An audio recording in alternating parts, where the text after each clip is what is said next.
PowerPlayChess, brought to you in association with Kagi. I'd like to show you another fine game by our candidates winner, Dommaraju Gukesh.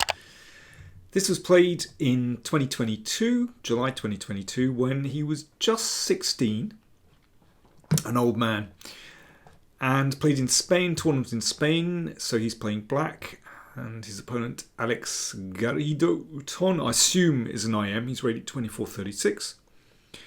And this one stood out in the database because, as we're going to see, Gukesh plays a very fine opening. Yes, E5.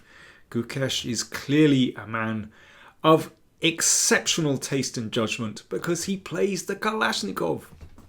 And as many of you know, I wrote a book on the Kalashnikov available from newinchess.com. I'll put the link in the video description. So I have a particular interest in this opening, of course. And this game actually is a really good example of Kalashnikov strategy for black, and just in general, the kind of advantages, positional advantages that you get when you play the Sicilian as black. So white is playing one of the main lines, and bishop e7 was actually the continuation that I recommended in my book. I mean, you can play this in various ways. You can play b5 straight away, or you can play bishop e6. They're both very interesting. My recommendation was bishop e7. And this knight has to come back into play. This is white's problem, that it takes time to bring the knight back into play. And in the meantime, black is developing very nicely. You can see that black is actually kind of one move ahead in development. Bishop d3 played by white. Now this is a very solid continuation. I mean, sound development, also protecting this e-pawn. g3 is the main line, but bishop d3 has been played quite a lot as well. Knight b4, this is good. You want to take that bishop, and the bishop goes back to e2. And both sides castle. And bishop e6, that's such a chunky square for the bishop. I do like that. It's on a nice diagonal, and of course covers the really important d5 square. Often the fight revolves around that square with this particular pawn structure. a3, the knight is pushed back, and knight c6. So I looked at this position in the book and I thought it was roughly level. So for example, this has been played previously and the knight hops in here and the bishop moves up, and bishop g5. This is such a common maneuver in the Kalashnikov. In the book I call this the breakout bishop. And the exchange of bishops can certainly help black. We can start squares sometimes. Also, I mean, you can see in this position the bishop is doing nothing on e7. Positionally, it can be a very nice move.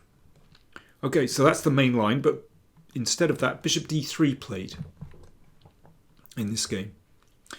And Gukesh plays exactly the move that I recommend in the book, which is great. Knight d7. So why this move? Well, the knight might bounce round to c5 to look at the bishop, which is nice. It might go to b6.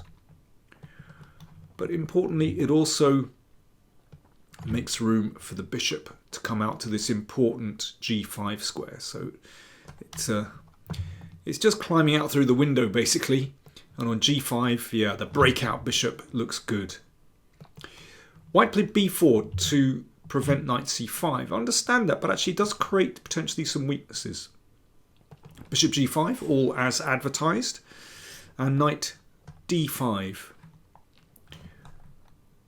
And then rook b8. So this is kind of prophylaxis because it looks like white is going to break with a4, and c3, defending this pawn, prepares a4. And Gukesh plays positionally in a very sound way. It's important to fight for control of this square. And, well, you can imagine an exchange here that connects the rooks. the rook can come to c8 to hit that pawn. So instead, white decides a4. So this was the idea of playing c3. This pawn is protected.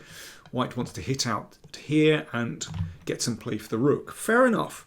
But this gives black a positional opportunity to exchange on d5, exchange again, and white is left with a pawn on d5. Now this is exactly what black wants. An exchange of bishops and knight f6. I've had this kind of structure on so many occasions in the Sicilian, not just from the Kalashnikov, but from the Sveshnikov and the Najdorf as well.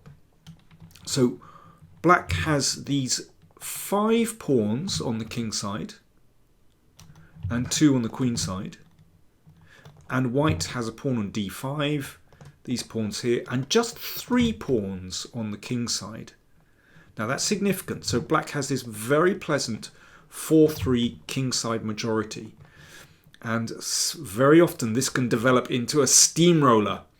That's another typical theme in this opening that I mentioned in the book. So white exchanges here. Well, this pawn is a little bit weak. And in fact, the computers think that white is still okay here. But I would look at this and I would take black every single time. Got a really safe king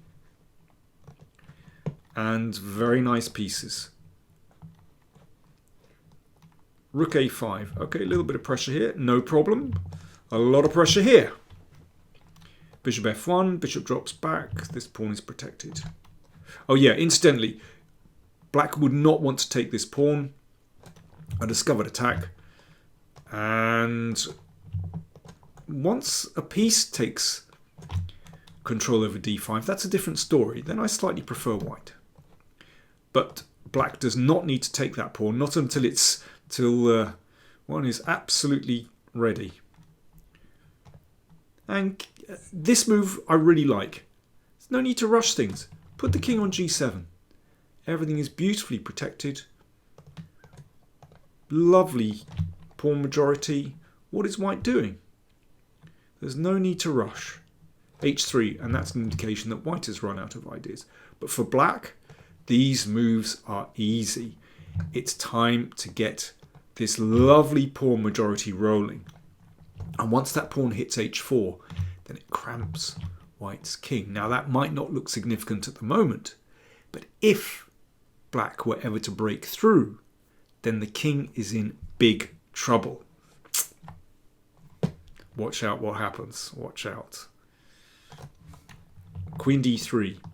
This is the thing. Actually, black doesn't need to worry about this because after the exchange, this one is going to drop and black just has the better structure. But actually, Gukesh kind of forces white into this. Very nice move. Can you think, what did Gukesh play on this next turn? Black to play. What you going to do? You ever think, I'll have a drink.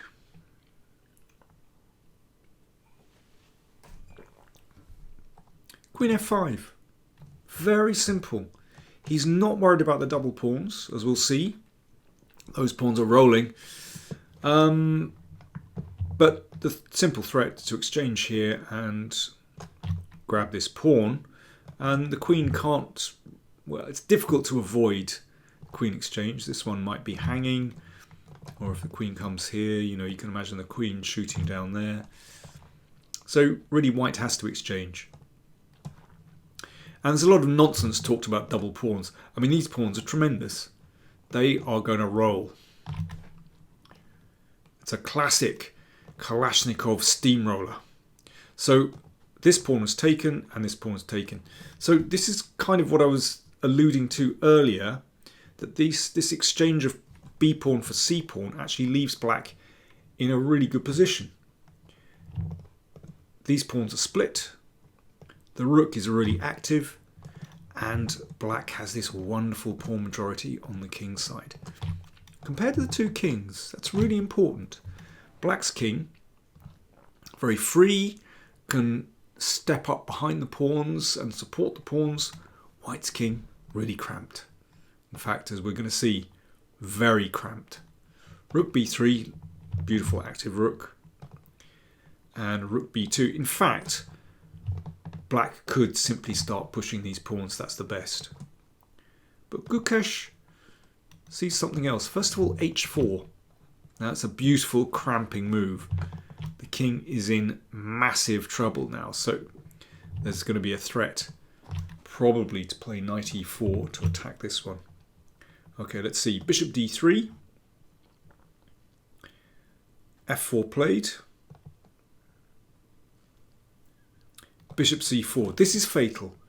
White wants to hold on to all the material. I mean, white should actually compromise here. Exchange. It looks completely lost for white. But there's a very clever idea. You can actually play this. And this just about gives sufficient counterplay. Watch this. And then king g2, you take here. And black is going to be distracted by this pawn. But, you know, that's kind of a miracle defense.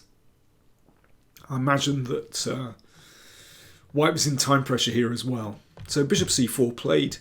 And now those pawns roll through. White played rook c3 here. We'll see the end in a second. But just imagine that white played king f1. Okay, how does black make progress? Roll the pawns. So first of all, let's bring the knight out of the way. Bring the king up behind the pawns and start rolling. And that knight also comes into the game. So watch this. For example,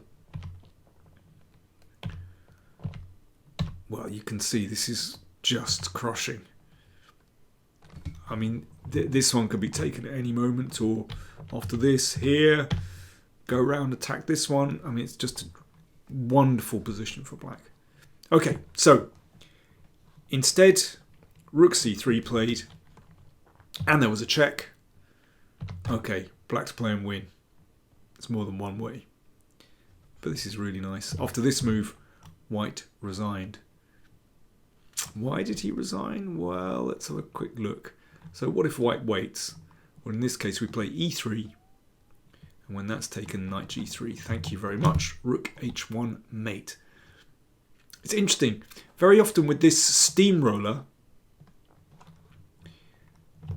the Kalashnikov steamroller of the E and F pawns, you get a tremendous attack in the middle game.